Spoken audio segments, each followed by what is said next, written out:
The second that cold, rubbery steak hit the table in front of me, I knew, without anyone saying a damn word, that my own family had quietly voted me out. I sat there, at the far end of Daniel and Lori's fancy dining table, watching steam roll off everyone else's plates while mine looked like it had been microwaved straight from the Stone Age. They didn't even pretend to notice. Not a glance. Not a "how's the food, Marlene?" Not even one of those polite, fake smiles you give a stranger on an airplane. Just silence. Daniel laughed at something Lori said, that tight, corporate laugh he's perfected over the years. The kind meant for meetings, not mothers. I remember when he used to laugh so hard he'd fall backward onto the couch beside me. Now he laughs like he's afraid someone might judge the sound. "I hope it's not too seasoned for you, Marlene," Lori chirped, eyes glued to her plate. Her voice had that sugary sweet coating she uses when she's being considerate purely for sport. "The seasoning's fine," I lied, cutting into the slab of disappointment on my plate. "Cold all the way through. But truth? Truth is wasted on people who don't care." Wine was passed around, top shelf stuff. Not once did a bottle come near my hand. They bragged about their new lake house, their renovations, their vacation plans. All things I knew without needing receipts, had been quietly sponsored by me over the years. Funny how money gets forgotten as soon as comfort becomes habit. My grandson, Evan, looked over at me for a moment. Just a tiny glance. Almost a smile.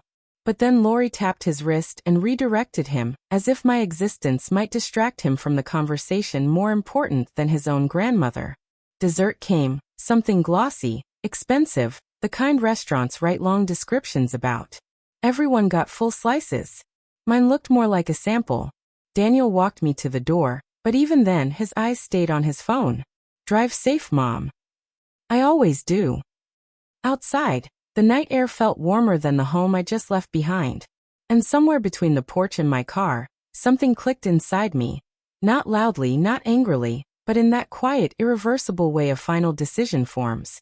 Because when I got home and opened that drawer full of old bills I'd been paying for them, I realized my biggest mistake wasn't giving too much. It was letting them believe I had nothing left to take back. I didn't even have to turn the lights on when I got home. My house knew me better than my own family did. But the second I opened that bottom drawer, I realized I'd been funding a lifestyle that didn't include me. I hung my coat, kicked off my shoes, and walked through the dark on instinct. This house may be small, but it holds 40 years of memories, real ones. Ones you can touch, not the staged perfect dinner, kind my son and his wife chase like they're competing on a lifestyle show. I sat at my kitchen table, hands resting on the worn wood, tracing the grooves Thomas carved years ago when we couldn't afford new furniture. He'd joke about it, call it custom distressing. God, I miss that man, plain-spoken, steady, and honest in a way most people stopped being once the world got louder. But tonight, I wasn't here to drift into memories. Tonight I opened that drawer. The bottom one. The heavy one. The one I shoved bills into because dealing with them felt like reopening old wounds. And there they were. Electric. Insurance. Mortgage payments that weren't mine. Statements with Lori's name, Daniel's name, even car repairs for a car I've never sat in. Every damn one of them set to automatic payment. All withdrawn from my account. All set up by me years ago, telling the banker, "Oh, it's just temporary. Just helping them get on their feet." Well, apparently their feet grew comfortable. Mine just grew tired. I sat back in my chair and felt something I'd never felt before. Not anger, not heartbreak, but clarity. Pure, clean, sharp clarity. The kind you only get when you finally stop lying to yourself. Daniel used to need me because he was young. Then he needed me because life was hard. Then he needed me because I made it easy. Somewhere along the way, the need stopped looking like love. It started looking like dependency wearing a family-friendly mask. I wasn't blind. I just didn't want to see it. Not until tonight. I closed the drawer softly. Not dramatically. Not slamming. A quiet close. The kind that marks the beginning of a line being drawn. And the very next morning, when I walked into that bank with my folder under my arm, I made a decision that sent shockwaves through my whole family, long before they realized the earthquake had my name on it. By the time the sun came up the next morning, I wasn't nervous. I wasn't scared. I was done. done being the silent backbone of a family that never once checked if I was bending or breaking. And when I walked into that bank, I swear the air shifted like it knew a storm had arrived, wearing a gray coat and sensible shoes. I got there early, earlier than the tellers, earlier than the customers. I've always believed in showing up before the world wakes. Gives you time to think without anybody trying to talk you out of what you already know you need to do. When the doors unlocked, that familiar bank smell, paper, carpet cleaner, something metallic, hit me like a reminder of every check I'd ever written for someone who never said thanks. I walked straight to the counter.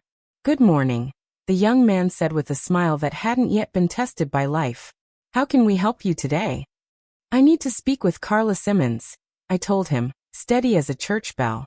"If she's in." He nodded, typed something, and pointed me to the waiting area. Carla came out a minute later. She looked surprised to see me, and maybe a little relieved. I'd been coming here for years.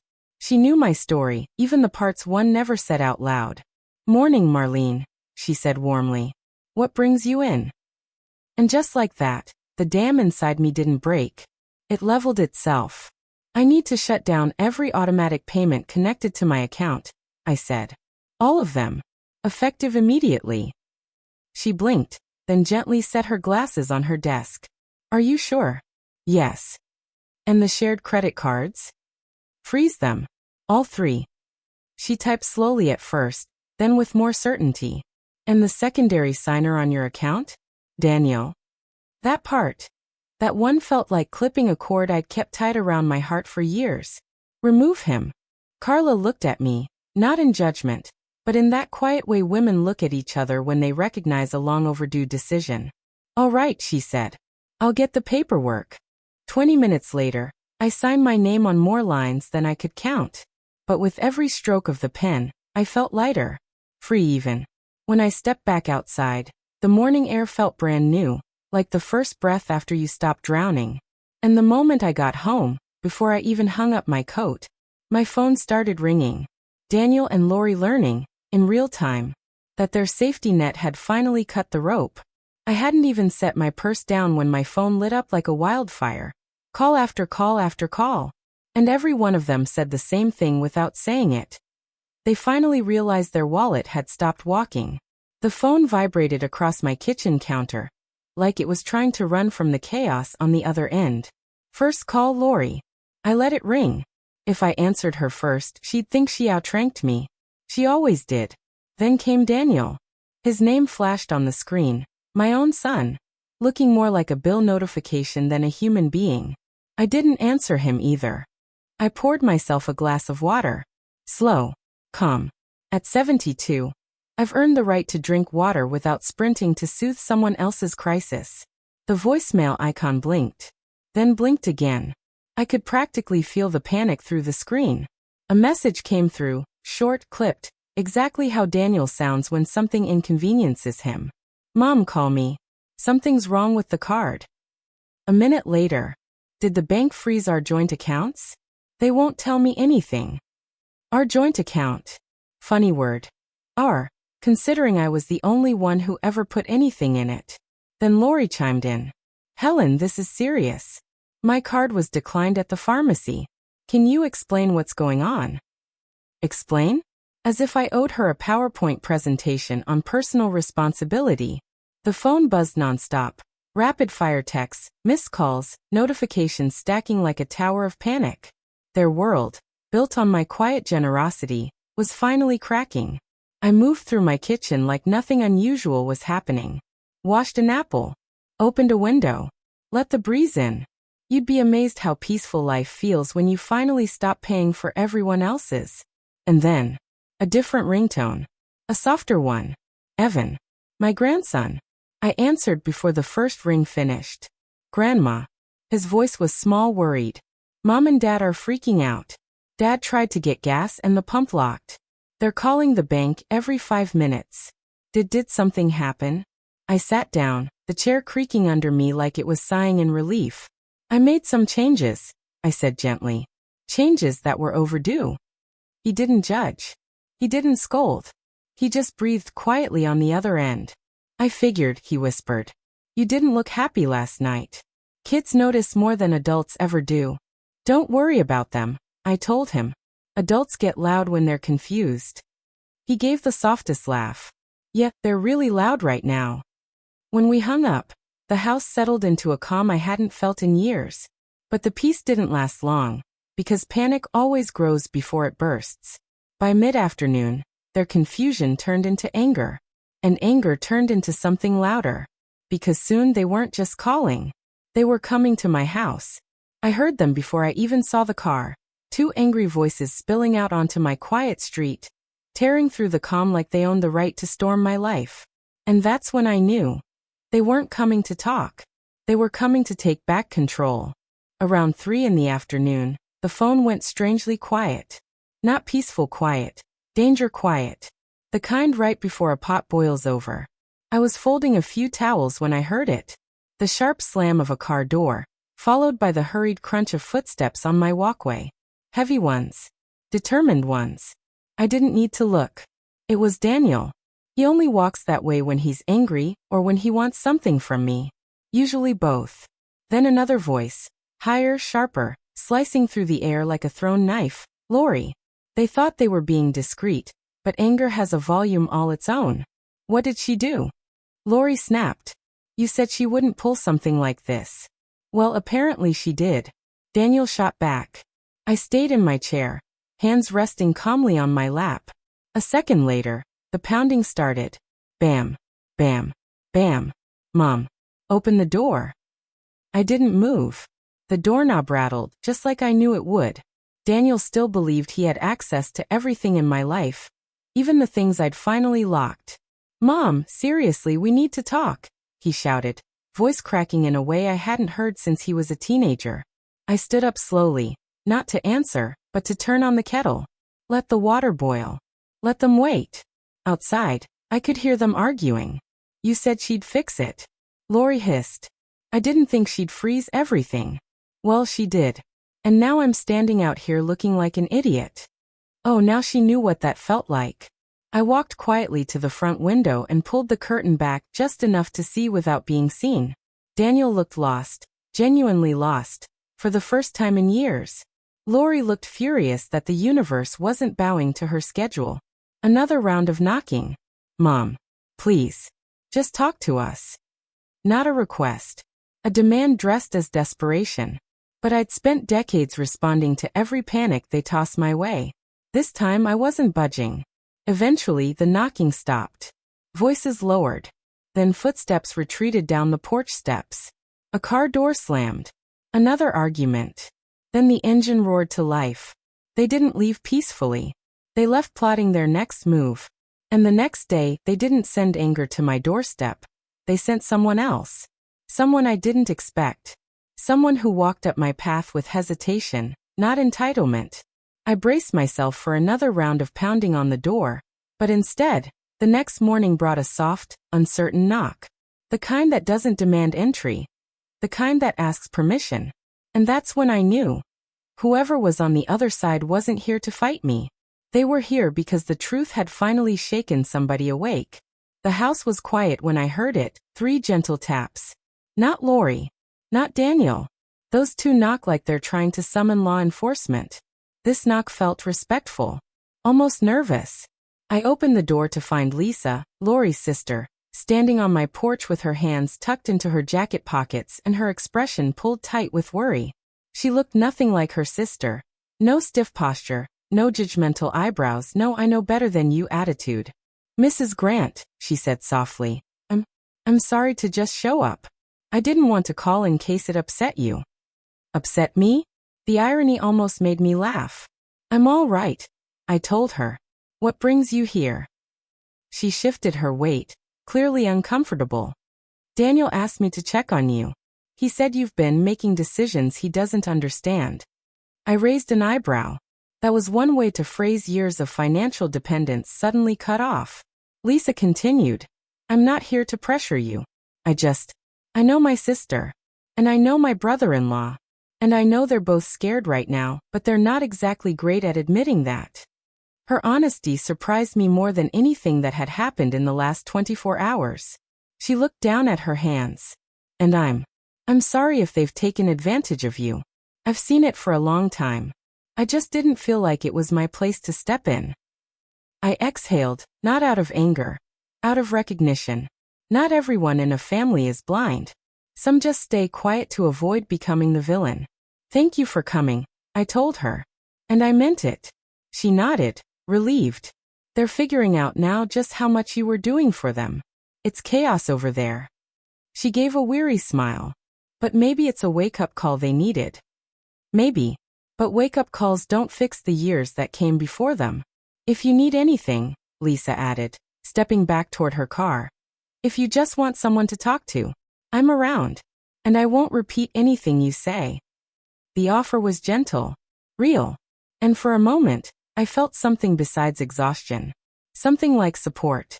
When she left, closing her car door quietly instead of slamming it like her sister always did, the house felt different, lighter. As if someone had opened a window I didn't realize was shut. But that calm lasted only an hour. Because just before noon, another message lit up my phone. Not from Daniel, not from Lori, but from Evan. And what he told me next didn't break my heart. It confirmed exactly why I'd finally taken my life back. The moment I saw Evan's name flash across my phone, I felt something twist inside me. Not fear, not dread, but the kind of truth you can only get from someone who hasn't learned how to lie to protect adults. I answered before the second ring. Grandma. His voice was low, careful, like he was trying not to be overheard. I'm here, sweetheart, I said. What's going on? There was a pause. A long one. I could hear muffled voices behind him, Lori's sharp tone, Daniel's heavier one. Both of them cutting through the air like angry static. Then Evan whispered, they're losing it. Dad's saying things I've never heard him say. Mom's well, she's mom. I closed my eyes for a second. Of course she was. What happened now? I asked. He exhaled. You froze the accounts, right?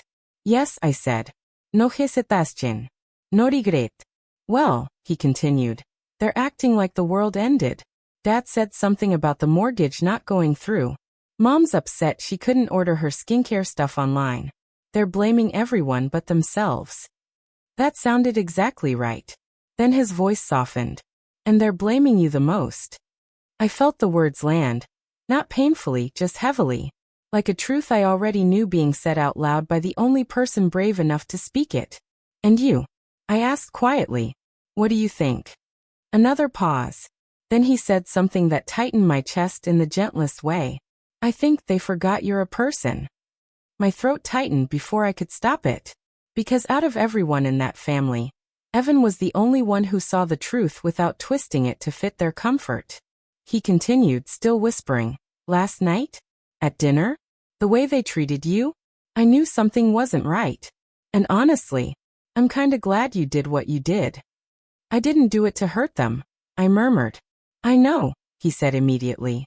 That's why it needed to happen. For a moment, neither of us spoke. Just quiet breathing through the line. Two people finally telling the truth in a family that avoided it like poison. Are you okay, Grandma? He asked. I'm getting there, I said honestly. I am too, he whispered. And somehow, that meant more than any apology his parents could ever give. We said our goodbyes, and the house fell into a softer kind of silence. Not empty, not aching, just real. But peace never lasts long in a family built on expectations. Because that evening, right when the sky turned orange and calm, Daniel showed up on my porch again. And this time he wasn't knocking. He was demanding answers. I knew it was him the second his shadow crossed my window. Broad shoulders, hurried steps, that restless energy of a man who finally realizes he's not in control. And this time, he didn't come to talk. He came to unload every emotion he'd been avoiding for years. The sun had barely dipped below the trees when I saw Daniel marching up my walkway, jaw clenched so tight I could see it from the window. No Lori this time. No audience. Just my son, angry, confused, and refusing to admit either one. He didn't bother knocking. He pounded. Mom. Open the door. Now. The house hummed in the quiet that followed, as if even the walls were holding their breath. I opened the door. Not wide, just enough for sunlight to spill between us. He pushed forward like he meant to step inside, but I didn't move out of the way. That alone stopped him cold. We need to talk, he snapped.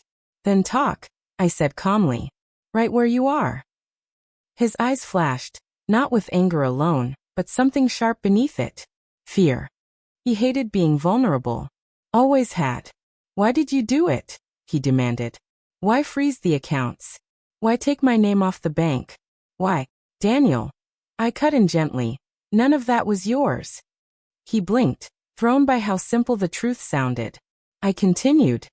Your name was on those things because I let it be. Not because you earned it. Not because you needed it. But because you were struggling and I wanted to help. His voice lifted, cracking like a teenager's. I still needed help. I met his eyes, steady as stone. No. You needed to stand up on your own. He ran a hand through his hair, pacing on my porch like the answers were hiding in the wood planks.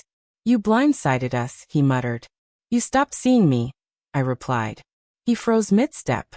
You and Lori, I added. You didn't ask how I was. You didn't check if I could afford the things I was paying. You didn't invite me into your lives. You invited my money. That's not fair, he snapped. It's the truth, I said. And the truth feels unfair when you're used to comfort. He opened his mouth again, but nothing came out. For the first time in years, Daniel didn't have a rebuttal ready. Just silence. Deep, uncomfortable silence. I softened my voice. I raised you to be strong, not dependent. And you've forgotten that somewhere along the way. His shoulders dropped, the fight draining from him. Mom, he said quietly. I don't know what to do. You start over, I told him. Just like everyone else. He looked down, breathing hard. Not angry anymore. Just unsure. But uncertainty can build something new, if he let it. And as he walked away from my porch, head bowed, steps slow, I knew the real ending wasn't the money, but what came after he finally faced himself. Because the final chapter? That one changes everything. I thought the story would end with bank accounts and slammed doors, but the real ending arrived quietly, in a moment so unexpected it stopped me cold. Because for the first time in years, my son didn't come to take. He came to give. It happened 3 days after Daniel left my porch looking like a man who'd misplaced his entire sense of direction. I spent those days doing simple things, watering my plants, sorting old photos, sitting on the porch swing Thomas built decades ago. I wasn't waiting for anything. I'd learned a long time ago that waiting for people to change is a special kind of heartbreak. Then late that afternoon, I heard footsteps again. Not angry ones. Not rushed ones. Just slow, hesitant steps approaching the porch. When I looked up, Daniel stood there. No furi. No entitlement. Just a tired man holding something in his hands, a stack of papers and a manila folder. He cleared his throat. Mom, can I sit? I nodded, and he lowered himself beside me like someone approaching holy ground. For a long moment we didn't speak. The wind moved through the trees. The porch swing creaked gently. The world felt still. Then he handed me the folder. I did some digging, he said. I went through years of bills. Bank statements. Receipts. Stuff I should have looked at a long time ago. I opened the folder. Page after page. Every automatic payment. Every transfer. Every loan I'd quietly covered. Organized, highlighted, totaled. He swallowed hard.